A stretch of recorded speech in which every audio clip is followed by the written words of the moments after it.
Ashabul Fadilah untuk Rabbi Mahadin Nikmah Tuhan sekalian Torosyak MTD, Your Excellencies, to the Headmaster of Animal Boarding School, Gus Muhammad Rizki Al-Fadli, yang terhormat para wali santri yang kami hormati. Uhdi ilaikum askat tahiyyatina wa ala ikhtiramina bi asma'i ma'anil hubbi wal ijlal. Bismillahirrahmanirrahim. Assalamualaikum warahmatullahi wabarakatuh.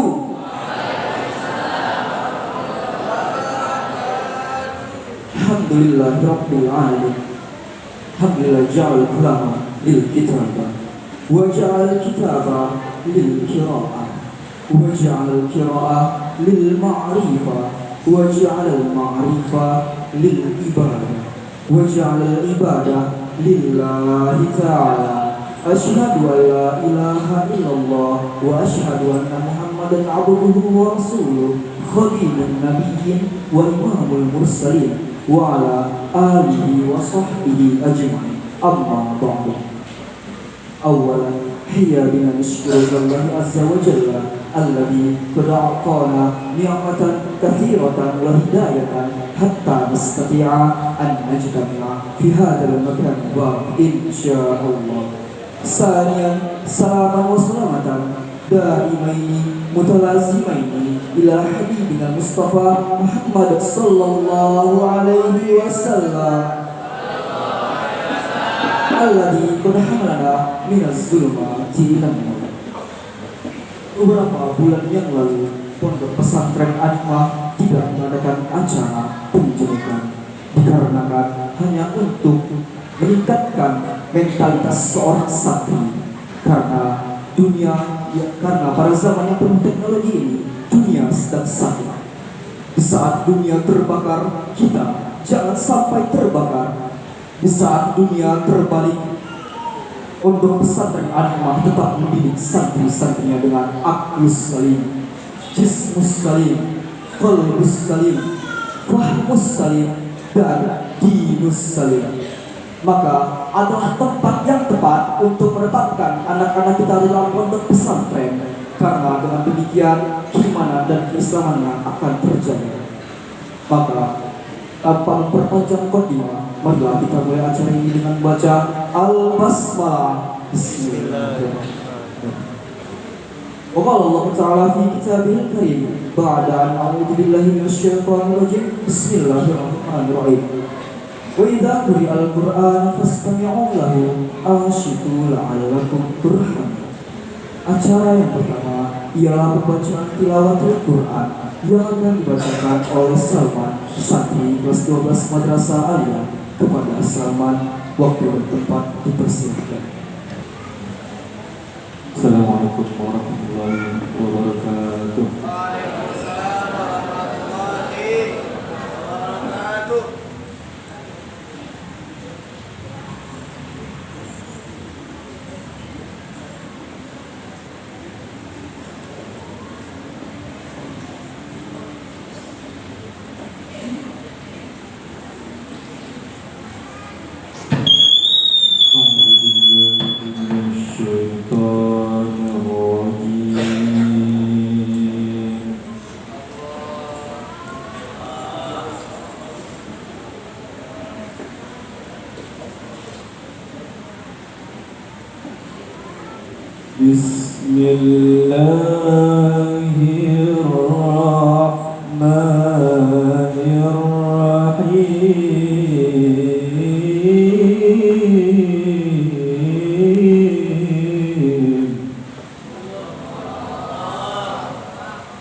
وتنحتون من الجبال بيوتا فارهين.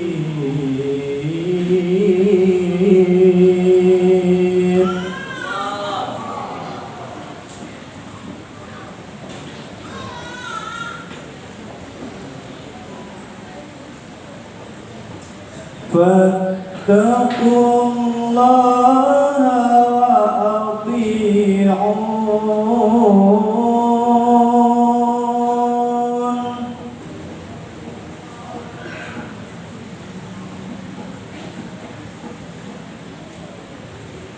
فاتقوا الله وأطيعوني ولا تطيعوا أمر المسرفين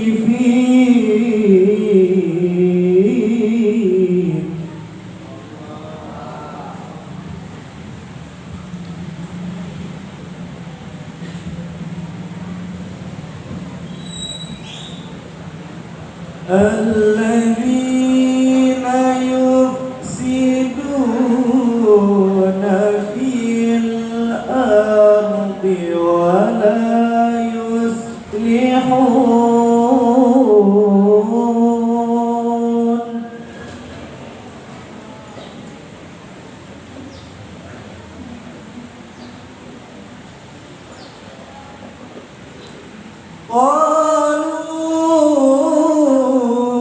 قالوا إنما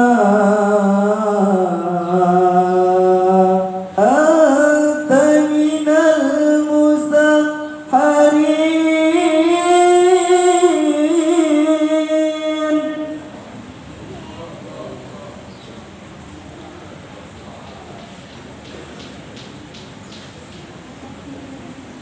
قالوا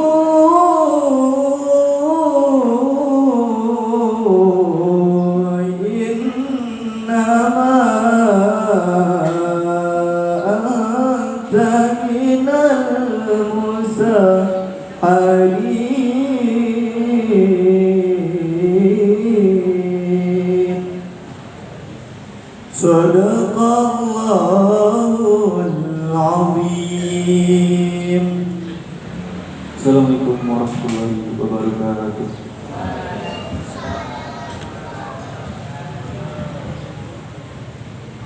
Baiklah, acara yang selanjutnya ialah tausiah dari pimpinan Pondok Pesantren An-Nikmah Gus Muhammad Hasbi Al-Fardi.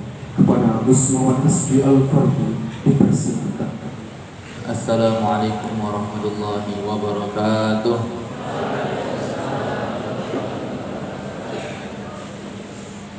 Innalhamdalillah nahmaduhu wa nasta'inuhu wa nastaghfiruh wa na'udzu bihi min shururi anfusina wa min sayyiati a'malina.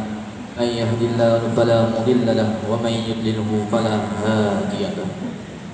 Asyhadu an la ilaha illallah wahdahu la syarika lahu wa asyhadu anna sayyidana wa maulana wa habibana Muhammadan abduhu wa rasuluh. Amma ba'du. Pertama-tama, marilah sama-sama kita bersyukur kepada Allah Subhanahu wa taala.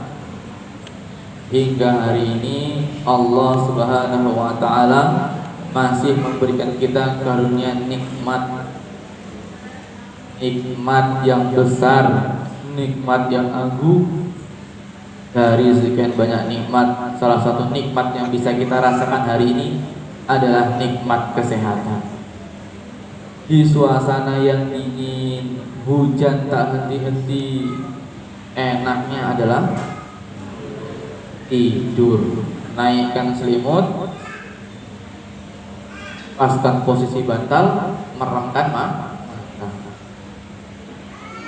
Tapi hari ini Allah Subhanahu wa taala menggerakkan kita untuk bisa datang hadir di dalam suatu majlis. Kelihatannya majlis yang sederhana, tapi mudah-mudahan di majlis yang kelihatan sederhana ini Allah Subhanahu wa taala mencurahkan nikmatnya, mencurahkan rahmatnya, mencurahkan kebaikan-kebaikan buat kita semua. Hadirin yang mulia, tak lupa juga kita bersyukur atas nikmat yang agung, yang mana nikmat ini tidak dapat diwariskan, yang mana nikmat ini tidak dapat dibeli dari orang yang beruang, sehingga orang tidak beruang tidak mampu dibeli. Tidak. Nikmat ini murni langsung dari Allah kepada orangnya. Yang mana nikmat ini juga gak akan bisa didapat walaupun ayahnya seorang alim, walaupun ayahnya seorang nabi, walaupun ayahnya seorang rasul. Kalaulah nikmat ini bisa diwariskan, maka tidak akan pernah ada ceritanya Kan'an, anaknya Nabiullah Nuh yang tenggelam di saat banjir bandang. Kalau nikmat iman ini bisa diwariskan, maka Kan'anlah paling bahagia. Kalau nikmat ini bisa diberi dan dikasih kepada orang lain, maka istrinya Nabiullah Lutlah yang paling bahagia. Kalau iman ini memang harus dibagi, harus diwariskan oleh orang tuanya, maka tidak ada yang nama Aisyah, istrinya Fir'aun.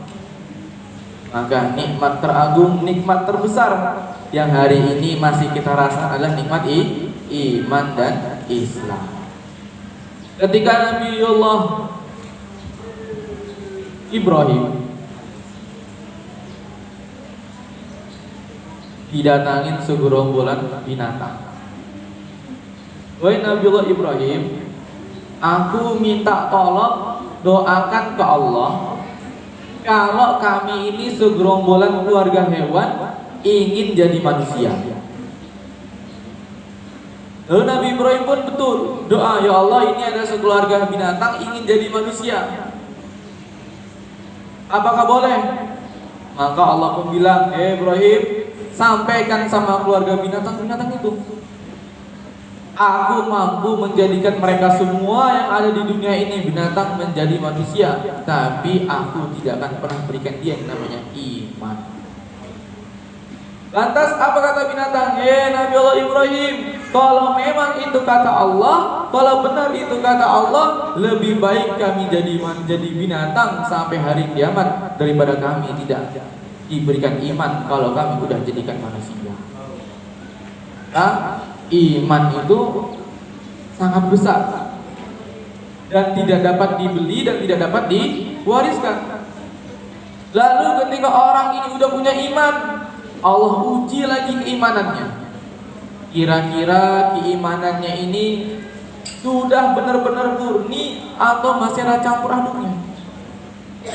Maka namanya manusia, dari awal lahir sampai mau ditutup usianya itu selalu diuji.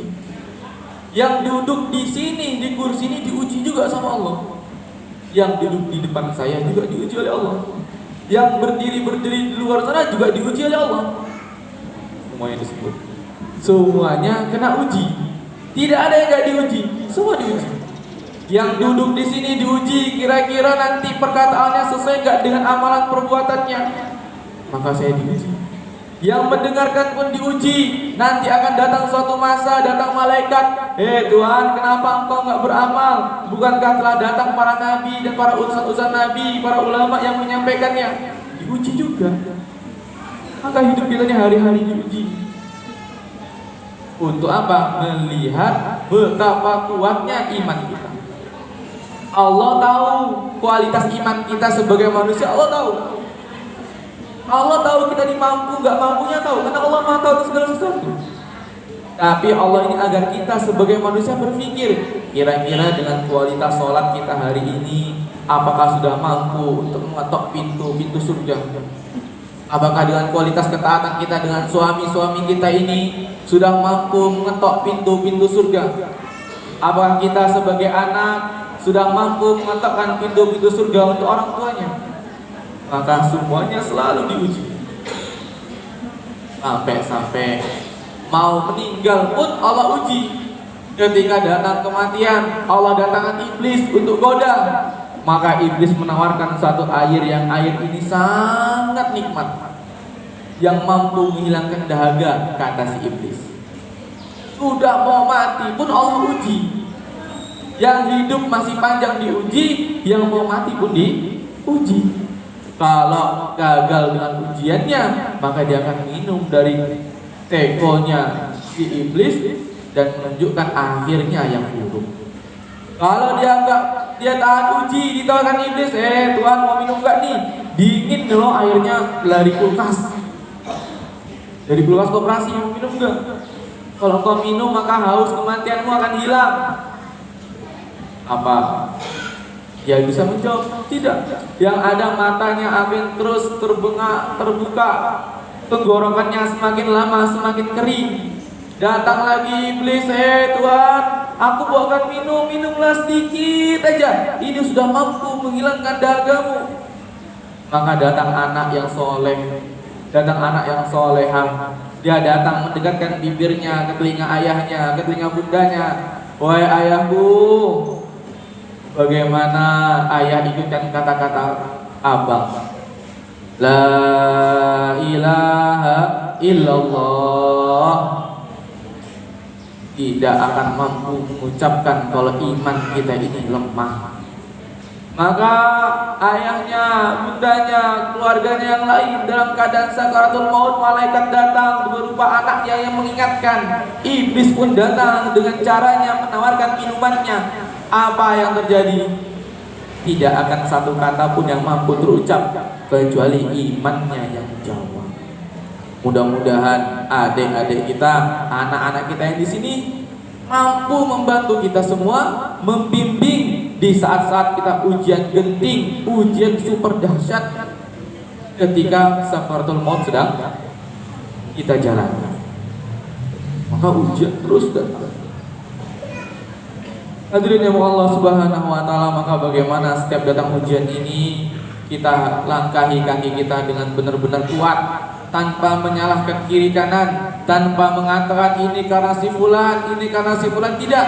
Tapi katakan ini ujian, tandanya iman kita mau naik kelas. Tidak akan naik kelas kalau tidak melewati ujian. Tidak akan ada sertifikat kalau tidak ada ujian. Kalau di dunia kita butuh sertifikat, kita bisa nembak. Berapa Pak? Oh 250.000, wes tak kasih, keluar sertifikat. Tapi kalau iman ini gak bisa tembak. Yang bisa jawab dia diri kita. Kira-kira kondisi hati kita hari ini, iman kita hari ini, seandainya ditimpa masalah-masalah seperti itu, bisa jawab atau tidak? Bisa gak kita merasakan, oh ini bisa saya jawab, oh ini sulit saya jawab? Kira-kira bisa atau tidaknya itu? Yang bisa jawab hanyalah diri kita masing-masing. Maka setiap hari kita diuji, yang harus kita langkahkan adalah, yang harus kita ucapkan dalam hati, ini ujian dari Allah, tandanya iman kita mau naik kelas. Kemudian ujian kita hari ini termasuk nikmat juga. Nikmat-nikmat yang saking banyak ini juga ada satu nikmat yang besar. Yang nikmat ini banyak tidak dapat. Yang nikmat ini sedikit yang dapat.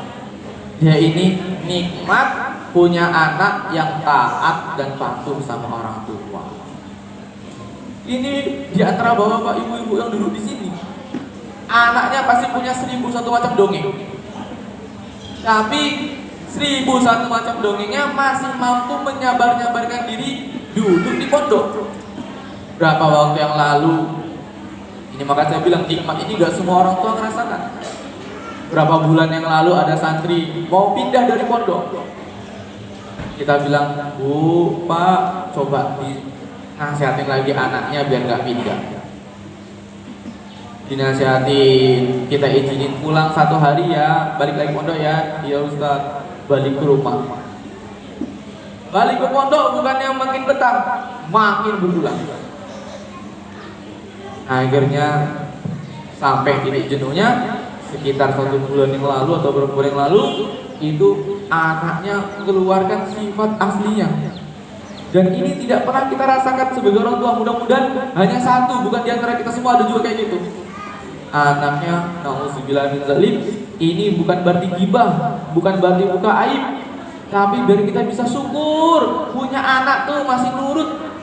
Di pondok ya, hilang barangnya, tetap di pondok. Kamu begini, tetap di pondok. Kalau begitu di pondok ya, jangan banyak tingkah ya.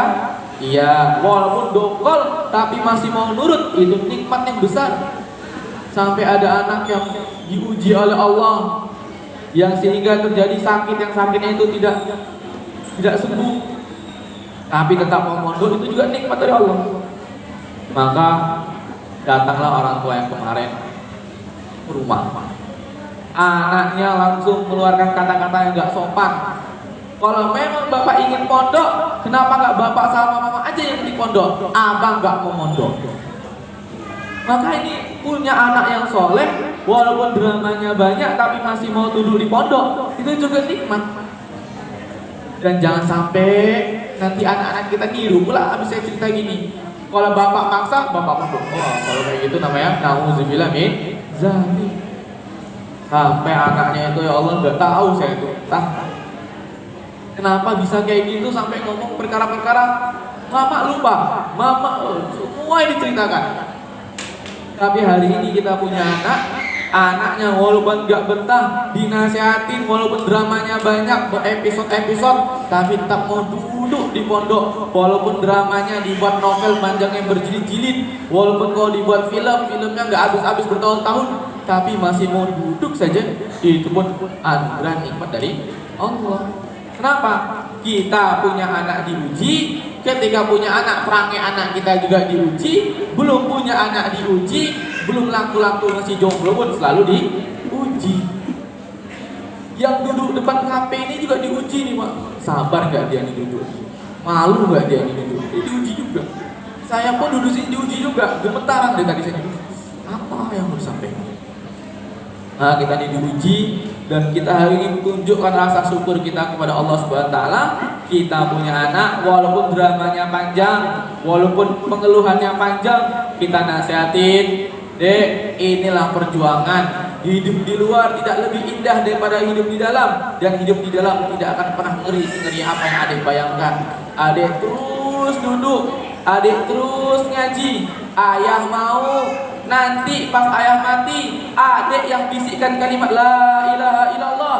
Ayah mau nanti ketika bunda sakaratul maut, ayah sakaratul maut, adek yang datang ke telinga ayah sama bunda, bukan orang lain. Ayah mau nanti kalau bunda wafat, ayah wafat, adek yang mengafankan ayah, bukan adek yang sibuk bikin story kematian ayah. Ayah mau nanti ketika wafatnya ayah, adeklah yang imamnya, adeklah yang mengafaninya, adeklah yang mengazaninya, adeklah yang menguburkannya, dan malam tahlilan pun adeklah yang mendoakan, bukan engkau bayar ustaz untuk ustaz itu bacakan doa buat ayah.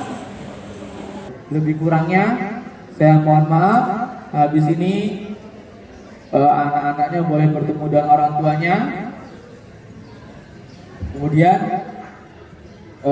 ibu-ibu minta maaf sebesar-besarnya, jangan masuk kamar anak laki-lakinya. Ibu-ibu cukup yang kamarnya lantai 2 dari tangga, yang anaknya lantai 1 depan kamarnya saja, jangan masuk. Kenapa? Karena itu kawasan anak laki-laki. Tenampak kesikap nanti betis anak laki-laki itu aurat. Sama dengan yang besok kunjungan santri putri, yang boleh masuk cuma mamanya ke dalam kamar, bapaknya nunggu di luar kamar. Kenapa? Karena di luar kamarnya ada perempuan-perempuan yang bukan mahram. Wassalamualaikum warahmatullahi wabarakatuh. Baiklah, kita telah sampai kepada penghujung acara, yakni penutup. Marilah kita tutup acara pada siang hari ini dengan mengucap Alhamdulillah. Demikianlah acara pada siang hari ini. Saya selaku MC minta maaf atas segala kekurangan dan kesalahan. Wabillahi taufiq wal hidayah, waridho wal inah, wa akhirul kalam. Wassalamualaikum warahmatullahi wabarakatuh.